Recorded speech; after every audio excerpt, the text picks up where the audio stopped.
Tu es puissant. Le vainqueur de la temps. Tu déplaces les montagnes. Jésus, tu es puissant. Nous les chantons ensemble. Jésus, tu es puissant. Le vainqueur de l'Adam. Tu déplaces les montagnes. Jésus, tu es puissant. Jésus, tu es puissant. Jésus, tu es puissant. Le vainqueur de l'Adam. Le vainqueur de l'Adam. Tu déplaces les montagnes. Tu déplaces les montagnes. Jésus, tu es. Jésus, tu es puissant. Oh, nous triomphons dans le nom de Jésus.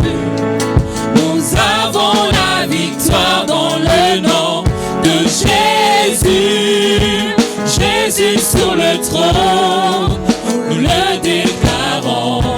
Jésus, tu es puissant.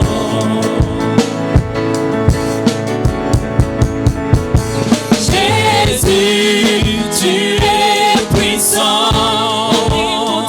Omnipotent, tu es présent. Tu déplaces les montagnes. Jésus, tu es puissant. Nous le chantons. Jésus, tu es puissant. Omnipotent, tu es présent. Tu guéris les malades. Jésus, tu es puissant. Encore une fois, Jésus, tu es puissant. Omnipotent, tu es présent. Tu agis en ton temps. Jésus, tu es puissant. Nous le chantons, nous le disons. Jésus, Jésus, Jésus. Jésus, tu es puissant. Omnipotent, tu es présent. Tu déplaces les montagnes. Jésus, tu es puissant.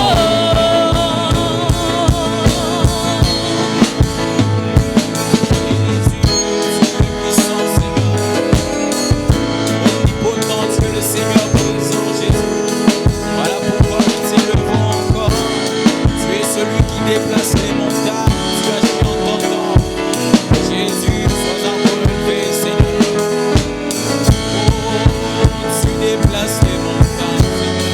Tu déplaces les montagnes. Jésus, tu es puissant. Oh, tu agis en ton temps. Tu agis en ton temps. Jésus, tu es puissant. Tu agis en ton temps. Tu agis en ton temps. Jésus, tu es puissant. Tu agis en ton temps. Tu agis en ton temps. Jésus, tu es puissant. Tu es celui qui guérit les malades. Tu guéris les malades. Jésus, tu es puissant. Tu guéris les malades.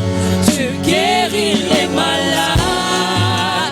Jésus, tu es puissant. Tu agis en ton temps. Tu agis en ton temps.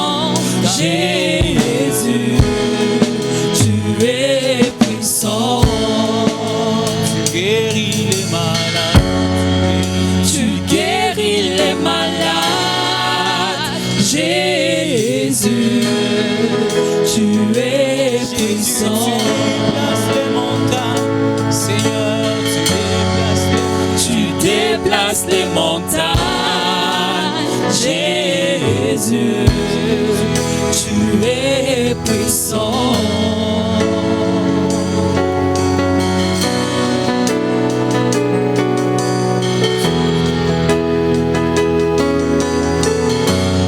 Amour, ta présence nous pousse à t'adorer, Jésus.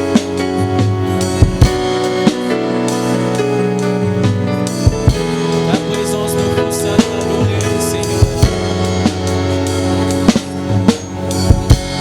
Ton amour, ta puissance, ta présence, l'amour, ta puissance. Ton amour, ta puissance, ta présence dans ma vie. L'amour et ta puissance. Ton amour, ta puissance, ta présence dans ma vie. Confessons de tout cœur ton amour, Ton amour, ta puissance, ta présence dans ma vie. Et je veux t'adorer de tout mon cœur. Et je veux t'adorer de toute mon âme. Et je veux t'adorer de toute ma force, car tu es mon Dieu.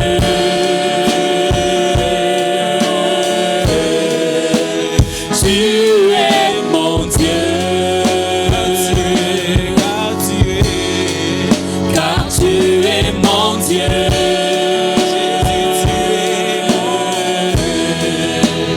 Tu es mon Dieu. Car tu es mon Dieu.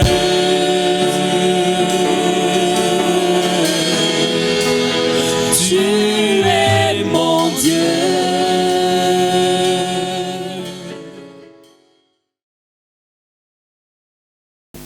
Bien-aimés dans le Seigneur, Shalom, nous sommes dans la joie ce soir encore de pouvoir nous retrouver pour partager la parole de Dieu et pour nous édifier à travers ces quelques enseignements, ces quelques principes que Dieu nous donne cette semaine de Pâques.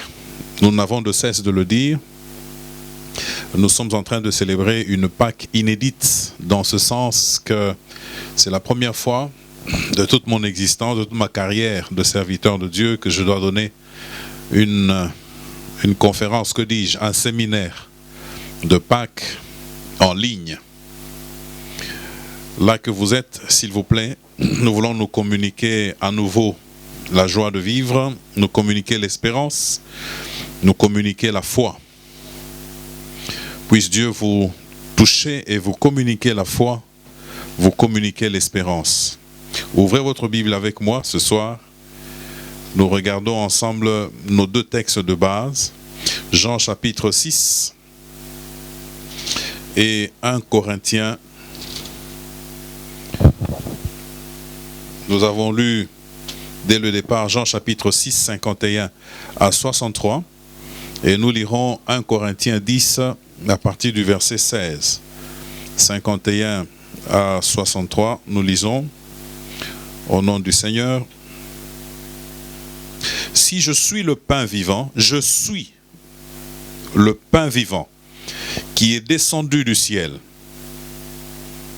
Si quelqu'un mange de ce pain, il vivra éternellement. Et le pain que je donnerai, c'est ma chair que je donnerai pour la vie du monde. Là-dessus, les Juifs disputaient entre eux, disant: comment peut-il nous donner sa chair à manger? Jésus leur dit, en vérité, je vous le dis, si vous ne mangez la chair du Fils de l'homme et si vous ne buvez son sang, vous n'avez point la vie en vous-même. Celui qui mange ma chair et qui boit mon sang a la vie éternelle, et je le ressusciterai au dernier jour. Car ma chair est vraiment une nourriture, et mon sang est vraiment un breuvage. Celui qui mange ma chair et qui boit mon sang demeure en moi, et je demeure en lui. Comme le Père qui est vivant m'a envoyé, et que je vis par le Père, ainsi celui qui me mange vivra par moi. C'est ici le pain qui est descendu du ciel. Il n'en est pas comme de vos pères qui ont mangé la manne et qui sont morts. Celui qui mange ce pain vivra éternellement. Jésus dit ces choses dans la synagogue, enseignant à Capernaüm.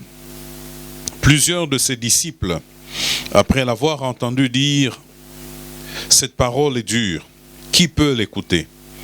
Jésus, sachant en lui-même que ses disciples murmuraient, à ce sujet leur dit « Cela vous scandalise-t-il ? Et si vous voyez le Fils de l'homme monter où il était auparavant, c'est l'Esprit qui vivifie. La chair ne sert de rien. Les paroles que je vous ai dites sont esprit et vie. » Verset 1 Corinthiens chapitre 10, s'il vous plaît. 1 Corinthiens le chapitre 10 à partir du verset 16. Voilà. À partir du verset 16, nous lisons. Je commence au verset 14. C'est pourquoi, mes bien-aimés, fuyez l'idolâtrie. Je parle comme à des hommes intelligents. Jugez vous-même de ce que je dis. La coupe de bénédiction que nous bénissons n'est-elle pas la communion au sang de Christ? Le pain que nous rompons n'est-il pas la communion au corps de Christ? Puisqu'il y a un seul pain, nous qui sommes plusieurs, nous formons un seul corps, car nous participons tous à un même pain. Voyez les Israélites selon la chair. Ceux qui mangent les victimes ne sont-ils pas en communion avec l'autel? Que dis-je donc? Que la viande sacrifiée aux idoles est quelque chose, ou qu'une idole en elle est quelque chose? Nullement. Je dis que ce qu'on sacrifie, on le sacrifie à des démons et non à Dieu. Or, je ne veux pas que vous soyez en communion avec les démons. Vous ne pouvez boire la coupe du Seigneur et la coupe des démons. Vous ne pouvez participer à la table du Seigneur et à la table des démons. Voulons-nous provoquer la jalousie du Seigneur? Sommes-nous plus forts que lui? Nous finissions la veille par un point important. Lorsque nous nous disions ensemble que la communion au sang et au corps de Christ nous met au bénéfice de la justification. Nous sommes donc justifiés de pécheurs que nous étions regardés, nous sommes désormais justifiés. C'est-à-dire que notre culpabilité a été ôtée. Jésus s'étant fait lui-même justice pour nous. Sa justice nous est imputée par la foi. Nous sommes justifiés par la foi et non par les œuvres. Le débat a toujours été de tout temps: est-ce que mes œuvres peuvent me justifier? Ou est-ce que je suis justifié par la foi seule? Il y a eu comme un couac, si on peut ainsi le dire, entre l'apôtre Paul et l'apôtre Jacques, parce que certains, ayant mal interprété les écrits de Jacques, affirment que Jacques est en train d'annuler la justification par la foi lorsqu'il dit que la foi sans les œuvres est une foi morte. Jacques n'est pas en train d'annuler la foi, la justification par la foi. Nous sommes justifiés par la foi et par la foi seule. Nous ne sommes pas justifiés par une quelconque œuvre de justice. Nous ne sommes pas justifiés par une quelconque œuvre de charité. Il y en a plusieurs qui pensent que même les offrandes ou leurs dîmes leur donnent, leur accordent la faveur de Dieu. Oui, les offrandes et les dîmes vous accorderont la faveur de Dieu si vous avez commencé par la trouver par la foi, ayant placé votre foi en Jésus-Christ. Si dans un premier temps vous avez été justifié par votre foi en Jésus-Christ, oui, les offrandes et vos dîmes font partie de votre dévotion à Dieu, font partie de votre culte à Dieu. Ce ne sont pas nos offrandes, ce n'est pas nos dîmes qui nous conduisent au ciel, qui nous accordent le salut. Nous ne sommes pas sauvés parce que nous avons fait de grosses enveloppes, nous ne sommes pas sauvés parce que nous sommes fidèles dans nos dîmes. Oui, nous devons être fidèles dans nos dîmes. Oui, nous devons être fidèles dans nos offrandes. Nous ne devons pas verser dans ce débat actuel qui veut qu'on ne puisse pas donner à Dieu. Ça, c'est un enseignement, une doctrine de démon à laquelle on donne une coloration plus ou moins chrétienne et l'on fait circuler et on pense bien faire en annulant certaines prescriptions de la parole de Dieu. Nos offrandes sont importantes, nos dîmes sont importantes dans la mesure où nos cœurs, d'abord nos cœurs ont trouvé grâce, ont trouvé la faveur de Dieu. Nous nous sommes donnés à Dieu et par la foi nous avons été justifiés par le Seigneur, sa justice, la justice de Christ nous ayant été imputés. Retenez cela, bien-aimés dans le Seigneur. Retenez cela, s'il vous plaît. C'est un principe fondamental, une vérité. Je ne dirais même pas une vérité, un principe. Je dirais même que c'est une vérité, une loi fondamentale. C'est-à-dire que on ne parvient pas à la justification par les œuvres. On parvient à la justification par la foi en Jésus-Christ. Nous avions lu deux textes, Romains chapitre 5, le verset 9, et nous avions aussi ajouté le chapitre 3, le verset 24. Donc, mes frères, mes bien-aimés dans le Seigneur, mes sœurs, souvenez-vous toujours que la justification, nous l'avons par la foi en Jésus-Christ, nous ne l'avons pas par nos œuvres. Amen. Après avoir vu la question importante de la justification, nous pourrions rester longtemps là-dessus parce que c'est une vérité de doctrine, une vérité de base. Et plusieurs, pour ayant manqué cette base de doctrine, se lancent dans la foi et sont plus ou moins tordus dans leur foi. Nous sommes justifiés par le sang que Christ a versé à la croix. Lorsque je dis oui, lorsque je crois en Jésus, je l'accepte comme Seigneur et Sauveur et que je place ma foi en l'œuvre qu'il a accomplie à la croix, n'est-ce pas? Je communie au corps et au sang de Christ, je suis déclaré juste. Dieu me regarde désormais comme juste. Les péchés multiples, connus ou inconnus, confessés ou non confessés, sont désormais, n'est-ce pas, portés à la croix. Et je peux récupérer la justice de Christ et désormais, je peux être regardé par Dieu comme étant juste. Et je peux désormais m'approcher de Dieu, n'est-ce pas, non pas le visage baissé, le regard baissé, parce que je suis couvert de honte par la culpabilité liée à mes péchés, mais je peux regarder en face, non pas pour regarder sans respect Dieu, les yeux dans les yeux, non, mais je peux redresser ma tête. Je ne suis plus couvert de honte. Désormais, le Seigneur m'a accordé sa justice. Deuxièmement, bien-aimés, nous sommes placés au bénéfice de la rédemption. Nous recevons la rédemption. Nous recevons la rédemption. Nous recevons la rédemption. C'est peut-être un mot qui est très peu utilisé dans les églises chrétiennes aujourd'hui, mais c'est un mot, une vérité fondamentale des Écritures. C'est une vérité, la parole de Dieu. Le Seigneur a été fait pour nous justice. Quand vous regardez 1 Corinthiens, le chapitre 1, et vous regardez le verset 29, afin que nulle chair ne se glorifie devant Dieu. Or, c'est par lui que vous êtes en Jésus-Christ, lequel de par Dieu a été fait pour nous sagesse, premièrement, justice, deuxièmement, et sanctification, troisièmement, et enfin, rédemption. Il a été fait pour nous rédemption.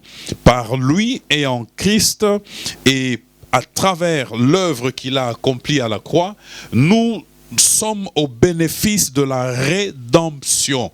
Nous recevons ce que la Bible appelle la rédemption. La rédemption. Retenez ce mot et apprenez à le méditer, apprenez à réfléchir là-dessus et apprenez à recevoir la vie qui est liée à ce concept fondamental, à cette vérité fondamentale qui est la rédemption. Avant de continuer, regardons une fois encore Romains chapitre 3, le verset 21. Mais maintenant, sans la loi, est manifestée la justice de Dieu, à laquelle rendent témoignage la loi et les prophètes. Justice de Dieu par la foi en Jésus-Christ, pour tous ceux qui croient. Il n'y a point de distinction. Car tous ont péché et sont privés de la gloire de Dieu. Et ils sont gratuitement justifiés par sa grâce, par le moyen de la rédemption qui est en Jésus-Christ. Par le moyen de la rédemption qui est en Jésus-Christ. N'est-ce pas?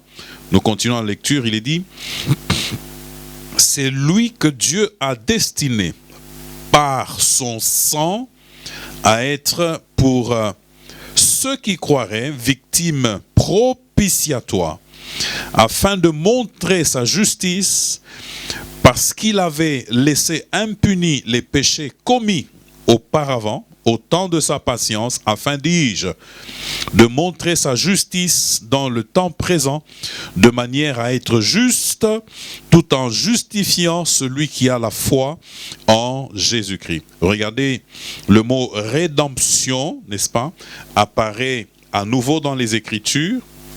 C'est un terme que l'apôtre Paul utilise assez régulièrement et qui est très présent dans les épîtres. La vérité est présente dans toutes les Écritures. La rédemption, la rédemption. Quelqu'un dira, mais pasteur, de quoi est-ce que il est question quand tu parles de rédemption, la rédemption? Eh bien, le mot rédemption peut tout simplement être défini comme la délivrance. Une délivrance, n'est-ce pas, qui est obtenue au moyen ou par le biais du paiement d'une rançon.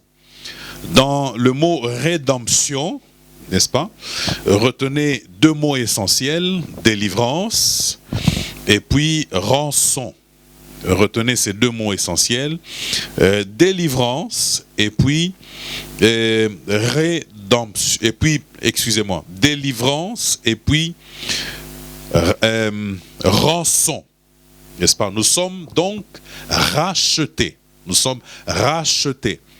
Et nous n'allons pas nous compliquer l'existence avec des concepts, des vérités beaucoup trop compliquées. Nous nous simplifions les choses pour que chacun puisse avoir accès à la vérité biblique. Nous sommes délivrés par le moyen, n'est-ce pas, d'un paiement. Un prix a été payé. Nous sommes rachetés, n'est-ce pas?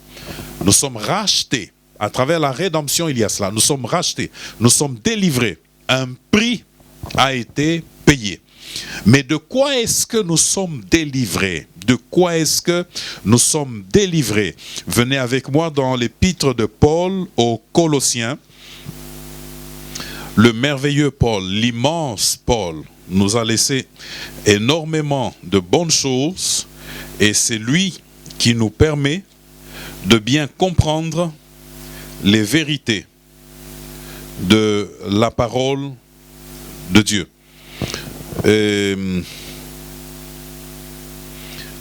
Éphésiens, le chapitre 1. Ok, nous lisons à partir du verset 12,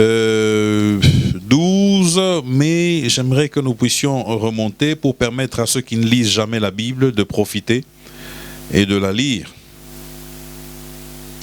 Je commence au verset 9. C'est pour cela que nous aussi, depuis le jour où nous avons été informés, nous ne cessons de prier Dieu pour vous et de demander que vous soyez remplis de la connaissance de sa volonté en toute sagesse et intelligence spirituelle pour marcher d'une manière digne du Seigneur et lui être entièrement agréable, portant des fruits en toutes sortes de bonnes œuvres et croissant par la connaissance de Dieu, fortifié à tous égards par sa puissance glorieuse, en sorte que vous soyez toujours et avec joie,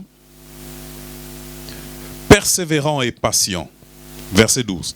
Rendez grâce au Père qui vous a rendu capable d'avoir part à l'héritage des saints dans la lumière. Lisez avec moi le verset 13. Qui nous a délivrés de la puissance des ténèbres. Qui nous a délivrés de la puissance des ténèbres et nous a transportés dans le royaume du Fils de son amour, en qui nous avons la rédemption, la rémission des péchés. Voyez que rédemption apparaît à nouveau. Rédemption, rémission des péchés. De quoi est-ce que nous sommes délivrés? Nous sommes délivrés de la puissance des ténèbres. J'aimerais pouvoir faire une affirmation sans crainte de me tromper. Eh bien, c'est la suivante. Tout celui qui est en Christ, normalement, est délivré de la puissance des ténèbres. Ce que le Seigneur a fait par la rédemption, c'est de nous transporter, nous arracher au royaume des ténèbres pour nous transporter dans le royaume de lumière, dans le royaume de Christ. Nous sommes délivrés de la puissance des ténèbres. J'aimerais insister à nouveau et dire que lorsqu'une personne est en Christ, elle est délivrée de la puissance des ténèbres, et j'aimerais aller un peu plus avant et vous confirmer que l'œuvre de Christ à la croix est complète. Le travail qu'il a accompli à la croix est complet. On ne peut rien y ajouter d'autre. Aujourd'hui, il y a des doctrines bon marché qui circulent au sujet de la délivrance. C'est le thème, l'un des thèmes favoris dans notre ville, singulièrement de Kinshasa, lorsqu'on parle de délivrance, et lorsque on annonce la délivrance, tout le monde vient pour la délivrance, tout le monde vient écouter ce que on parle, ce qu'on veut dire par rapport à la délivrance, parce que chacun exprime ou pense avoir un besoin de délivrance. Alors j'aimerais nous dire ensemble, mes frères et mes sœurs, que dans ce grand sujet qu'est la délivrance, il y a à manger et il y a à boire. Il y a du vrai, il y a du moins vrai. Et j'aimerais que, ensemble, nous puissions être dans les Écritures et nous appuyer sur ce qui est vrai. Nous sommes délivrés de la puissance des ténèbres. Il nous a arrachés. C'est ce que Paul est en train de dire dans les Actes des Apôtres lorsqu'il parle de son appel. N'est-ce pas? Il dit que Dieu l'a appelé à prêcher l'évangile pour arracher ceux qui sont dans les ténèbres, arracher ceux qui sont encore en train de croupir sous la puissance des ténèbres, les arracher de là pour les transporter, n'est-ce pas, dans le royaume de lumière. Regardez Acte 26. Avec moi, regardez Acte 26. Il dit à partir du verset 16, « Mais lève-toi », il parle de son appel, « et tiens-toi sur tes pieds, car je te suis apparu pour t'établir ministre et témoin des choses que tu as vues et de celles pour lesquelles je t'apparaîtrai.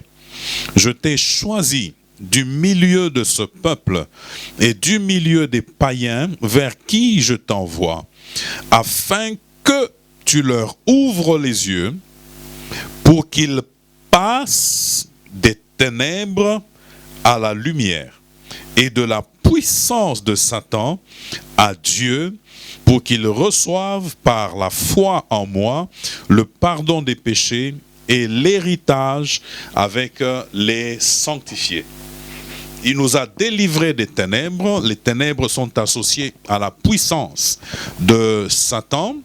Et bon, voilà, mais quelqu'un me dira, mais pasteur, moi je suis dans la foi, mais j'ai comme l'impression qu'il y a toujours le diable qui me tient quelque part.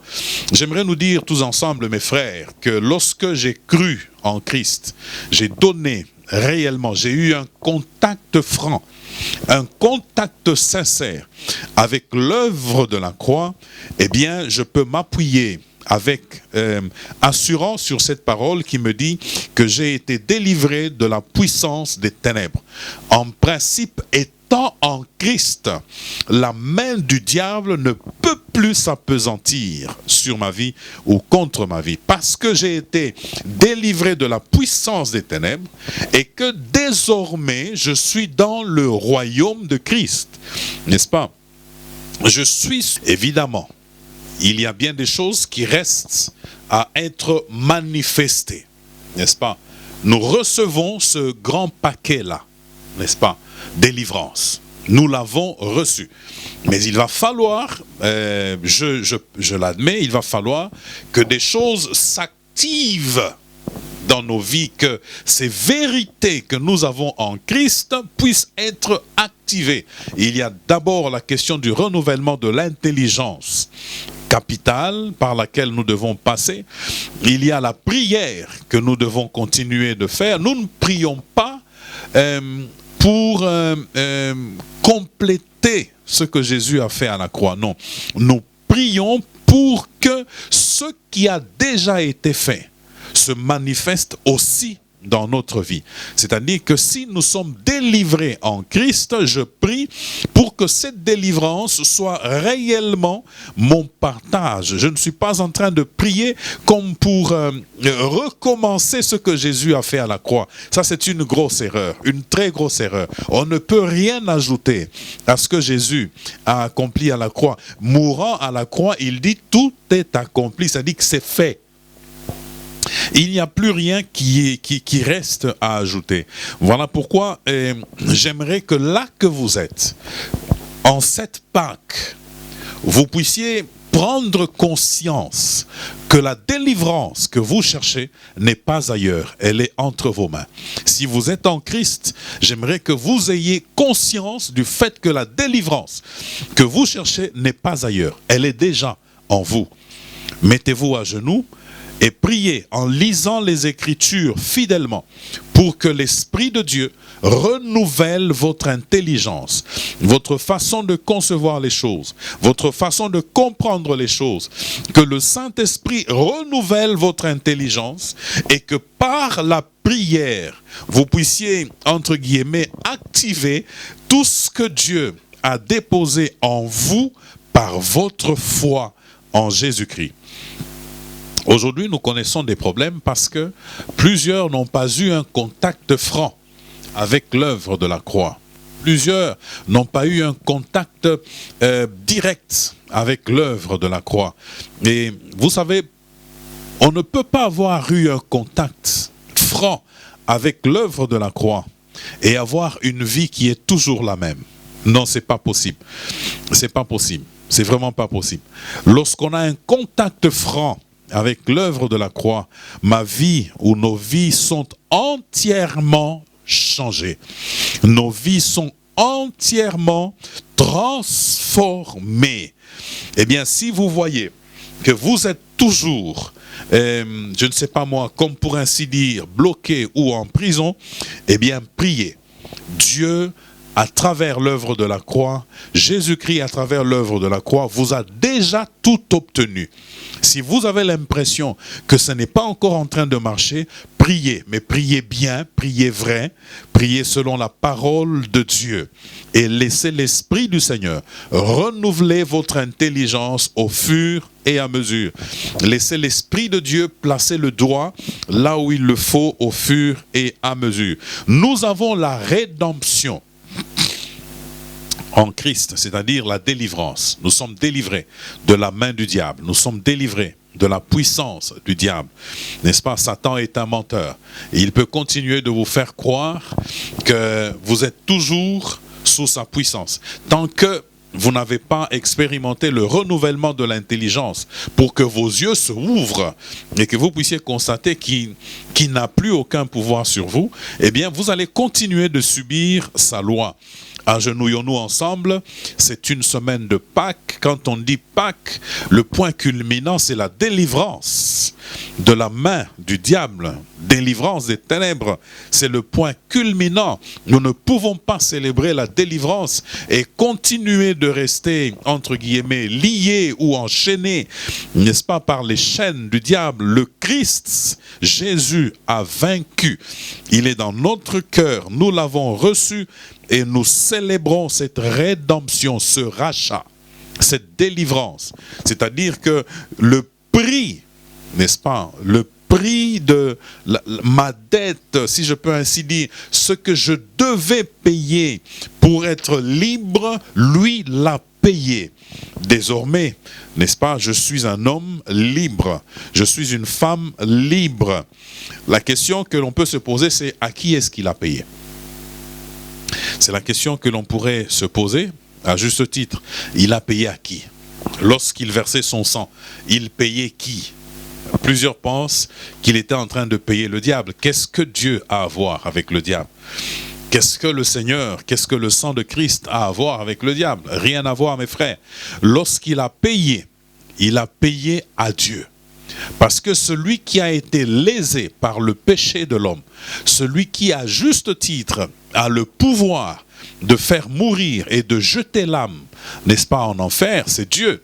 Donc c'est lui, n'est-ce pas, qui doit être apaisé. Le prix, la rançon a été payée à Dieu. Justice a été faite. Regardez, c'est toute la beauté de l'évangile. Toute la saveur de l'évangile. Dieu, n'est-ce pas, tout en restant juste, n'est-ce pas, a puni le péché permettant de justifier les pécheurs. C'est très beau. Ça veut dire que Dieu n'a pas dit Adam, tu as péché, ok, je te justifie, c'est bon, c'est réglé. Satan, remets un peu le pouvoir que l'autre t'a donné. Non, Dieu n'a pas procédé comme cela. Il ne pouvait pas faire cela parce que lui-même deviendrait alors injuste. Comment concilier sa justice d'un côté et son amour de l'autre? La seule façon de concilier, c'est d'être juste en sanctionnant le péché de manière à ce que son amour puisse s'exprimer en justifiant les pécheurs. C'est ce qui est écrit, c'est ce que Paul est en train de dire au sujet de Christ. Il dit, lui qui n'a pas commis, qui n'a pas connu le péché, il l'a fait devenir péché. N'est-ce pas? Il l'a fait devenir péché. Lorsque le Christ est monté à la croix et lorsque la colère de Dieu était en train de s'abattre, elle s'abattait sur le péché. Donc, le prix a été payé à Dieu. Le prix n'a pas été payé au diable. C'est une grosse erreur de penser que Dieu est redevable au diable. C'est une très grosse erreur. C'est une grosse erreur de vouloir placer le diable au niveau de Dieu. Le diable ne sera jamais l'adversaire de Dieu. Il ne sera jamais, je ne sais pas moi, un concurrent de Dieu, jamais de la vie. C'est une créature au même titre que vous, au même titre que moi, au même titre que toutes les créatures qui ont été créées. lui aussi a été créé un jour. Il n'a pas existé de toute éternité, il a été créé un jour. Et parce qu'il a été créé un jour, Dieu qui l'a créé a le secret de sa fabrication, a le secret de sa création.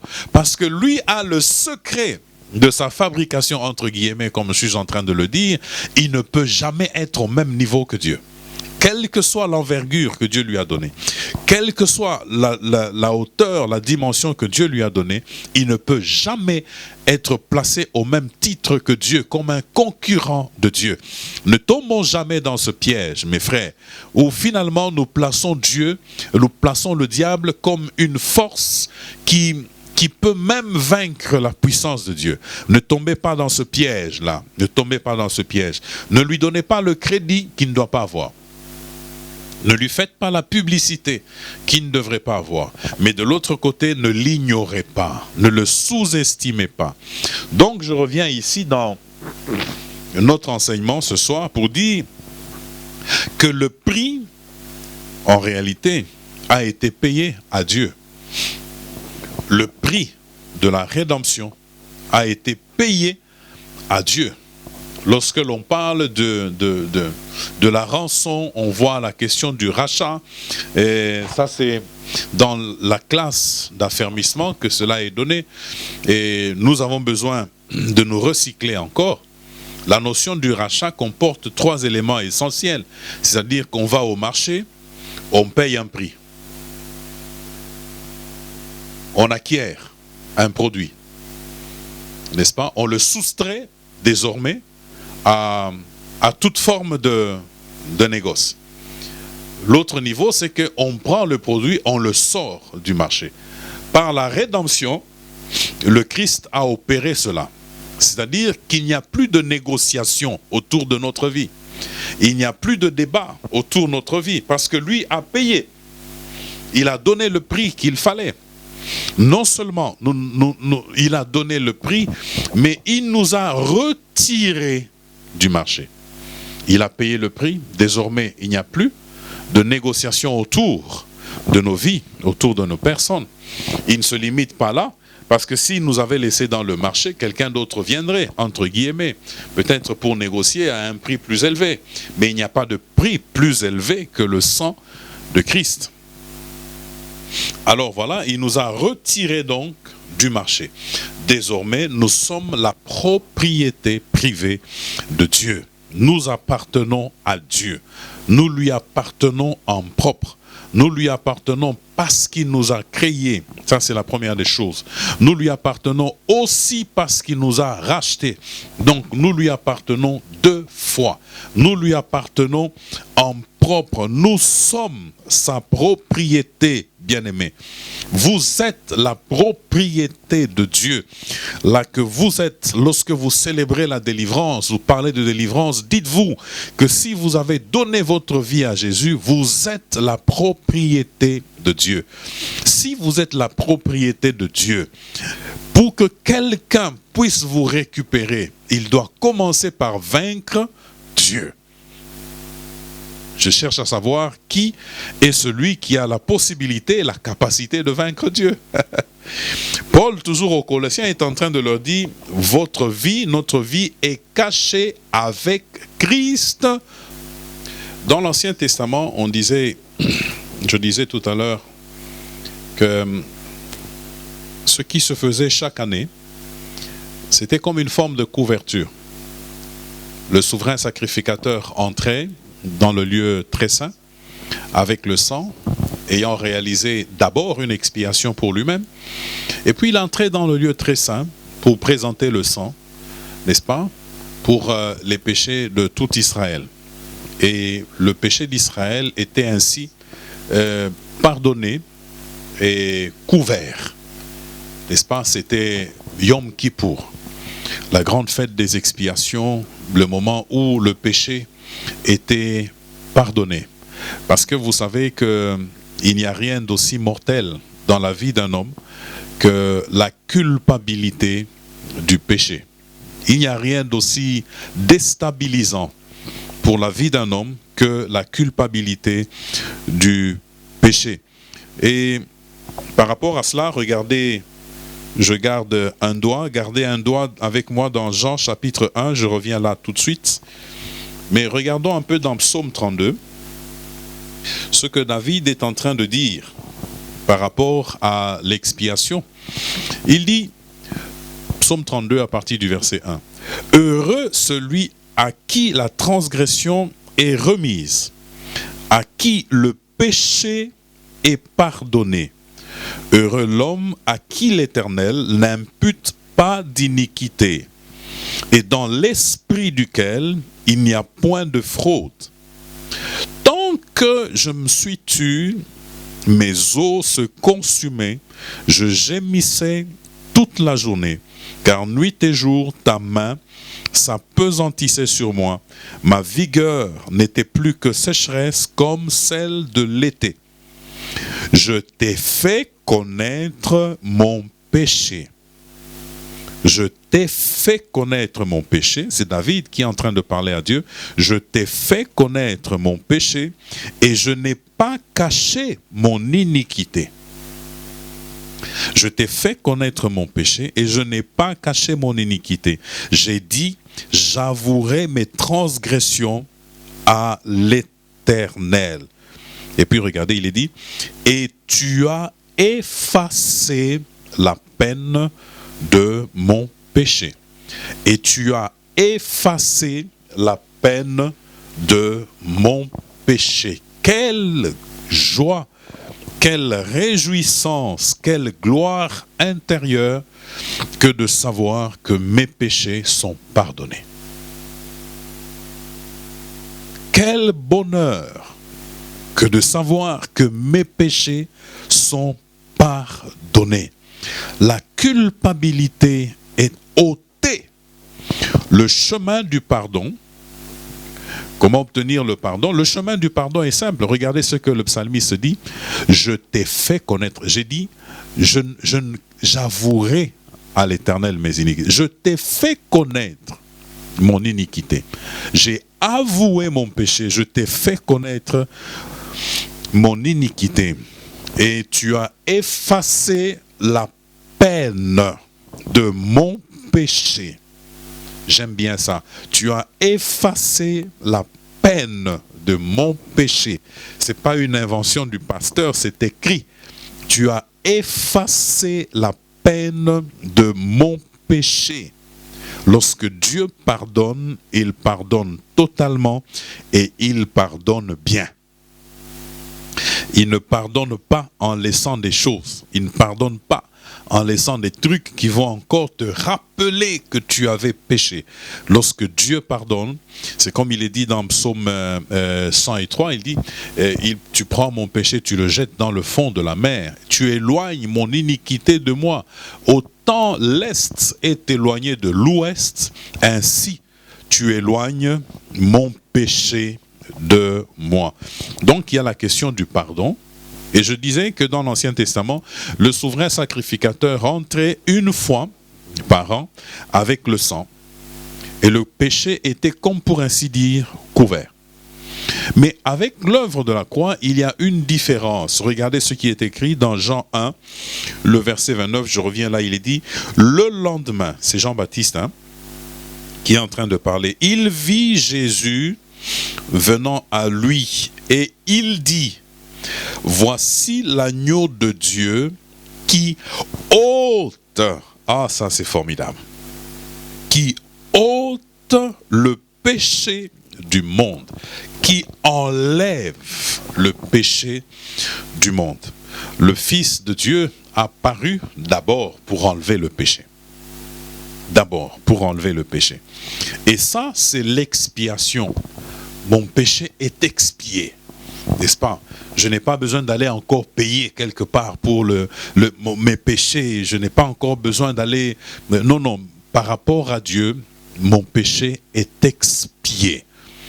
Bon, c'est évidemment par rapport à la loi des hommes que si j'ai, n'est-ce pas, offensé un homme, j'ai fait quelque chose contre un homme, que bon, la loi des hommes fait ce qu'elle peut faire. Mais par rapport à Dieu, mon péché est lavé, expié, ôté.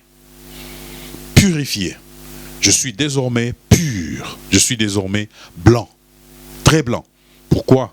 J'ai avoué à Dieu mon iniquité. Je lui ai fait voir mon péché.